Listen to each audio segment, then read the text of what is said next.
bienvenue sur Humain tout simplement, le podcast de Béatrice Millettre, docteure en psychologie.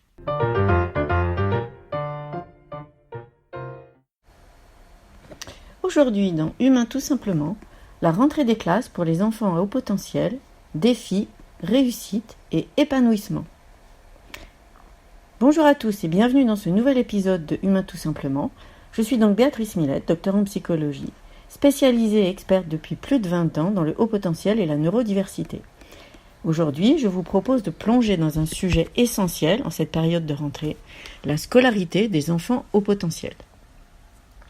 Alors pour ces enfants, la rentrée peut représenter à la fois un défi et une opportunité.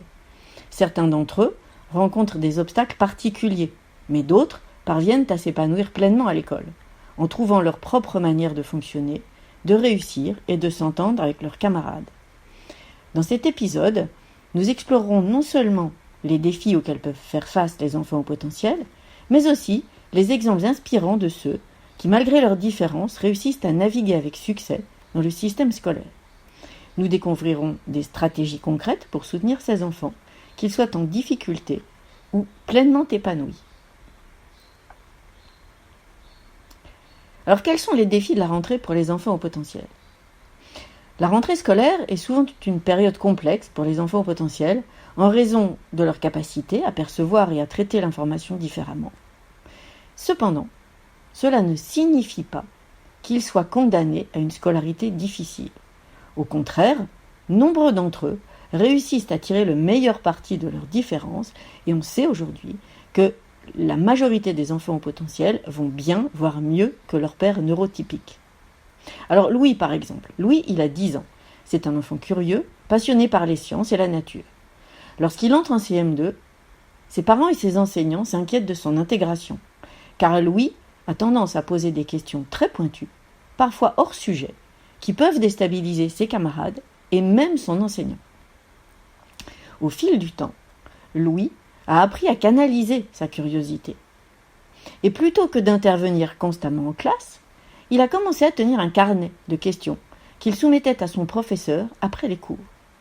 Ce simple ajustement, pas bien compliqué à mettre en place, entendons-nous, lui a permis à la fois de satisfaire sa soif de connaissance sans perturber le rythme de la classe, tout en développant une relation positive avec son enseignant et avec ses amis, lorsque l'enseignant lui suggérait de partager ses sujets d'intérêt avec la classe.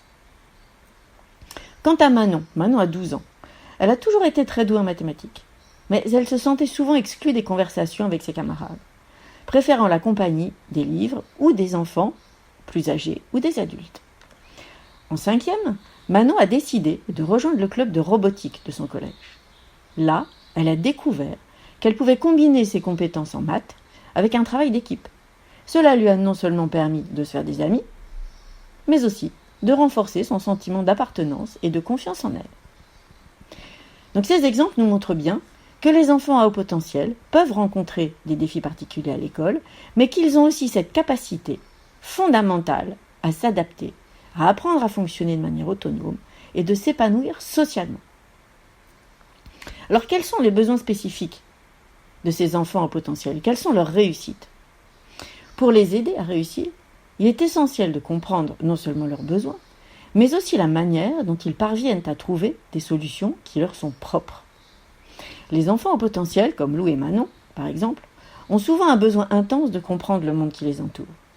Ce besoin peut les amener à développer des stratégies uniques pour s'adapter au cadre scolaire. Louis, ainsi, en tenant un carnet de questions, a su trouver un équilibre entre son envie de comprendre et les exigences du collectif, ce qui lui a permis de rester engagé sans être perçu comme perturbateur. D'autres enfants, comme Sarah, qui a 9 ans, parviennent à répondre aux attentes de leurs enseignants en suivant leur propre cheminement. Alors Sarah adore les arts plastiques et elle utilise souvent des dessins pour expliquer des concepts en sciences ou en histoire. Ses enseignants ont rapidement compris que, bien que sa méthode soit complètement différente et peu scolaire, elle parvenait ainsi à démontrer sa compréhension de manière originale et pertinente. Plutôt que de la contraindre à suivre une méthode plus traditionnelle, ses enseignants l'ont donc encouragée à faire les choses à sa façon, ce qui a donc renforcé son engagement en classe et son estime de soi. Enfin, Certains enfants au potentiel parviennent à établir des relations sociales solides en utilisant leurs talents pour se connecter aux autres. Lucas, 13 ans, est passionné de musique. Il joue du piano depuis qu'il a 5 ans. Et son talent a souvent été source d'admiration parmi ses pairs. Plutôt que de se sentir isolé, Lucas a utilisé la musique comme un pont pour se rapprocher de ses camarades en participant aux événements scolaires et en partageant ses connaissances avec ceux qui s'intéressaient à la musique. Alors, comment les parents et les enseignants peuvent-ils soutenir les enfants au potentiel dans leur parcours scolaire, qu'ils soient en difficulté d'ailleurs ou bien adaptés ? Quelles sont les stratégies concrètes pour soutenir leur épanouissement ? Tout d'abord, il est crucial de reconnaître et de valoriser les méthodes d'apprentissage propres à chaque enfant. Dans le cas de Sarah, ses parents et ses enseignants ont compris très vite que son expression artistique était une manière pour elle de s'approprier les connaissances. En l'encourageant dans cette voie, ils lui ont permis de rester motivée et impliquée dans ses apprentissages. De même, il est important de créer des opportunités pour que ces enfants puissent utiliser leurs compétences afin de tisser des liens sociaux. Lucas, si je reviens à lui, a trouvé dans la musique le moyen de se connecter aux autres. Les parents et les enseignants peuvent encourager ces passions en facilitant la participation à des clubs ou des projets collectifs, où l'enfant pourra partager ses talents tout en développant des compétences sociales. Pour les enseignants, il s'agit d'adapter leur pédagogie pour permettre aux enfants au potentiel de s'exprimer pleinement. Alors, adapter leur pédagogie ne veut pas dire leur donner des cours particuliers. Cela veut dire plutôt changer un peu leur regard, leur offrir des projets ouverts où l'enfant peut choisir son propre cheminement, ce qui le motivera.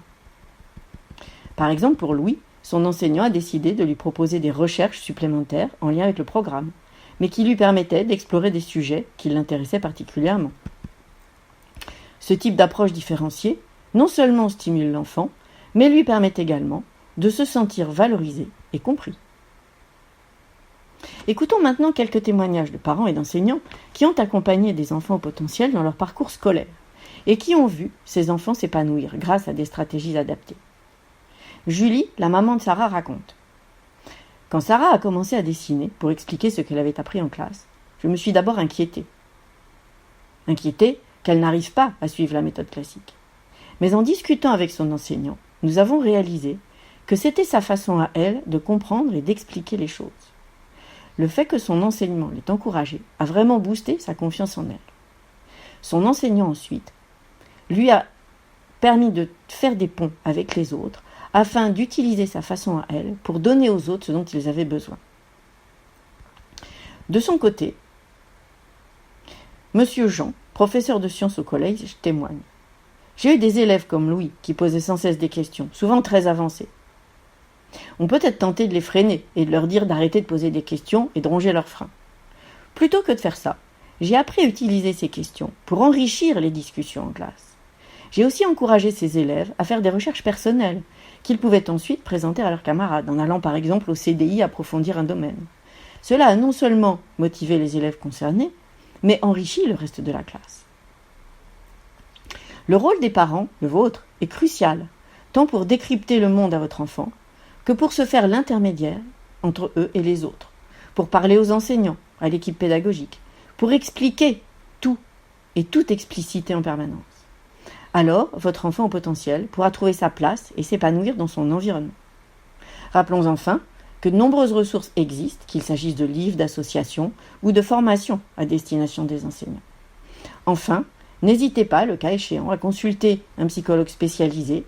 Le bilan psychologique, par exemple, peut être un point de départ important, non seulement pour confirmer le haut potentiel, mais aussi pour identifier les stratégies les plus efficaces pour soutenir votre enfant dans son épanouissement, et aussi pour lui permettre de prendre confiance dans ses talents et dans ses compétences que souvent il va minimiser.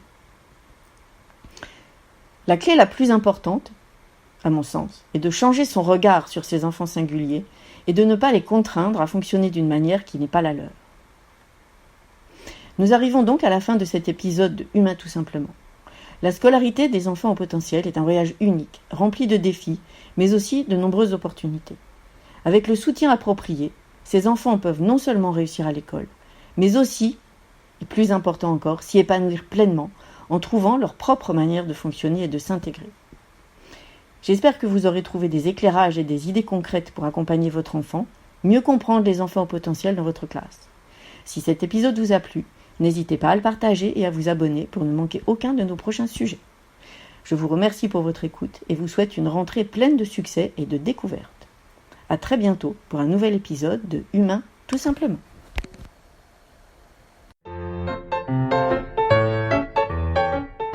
C'est fini pour aujourd'hui. N'hésitez pas à me laisser des messages, à me dire les sujets que vous aimeriez me voir aborder. Je vous souhaite une excellente semaine. Portez-vous bien. À la semaine prochaine. And the world has made me strong, but it can't contain me long.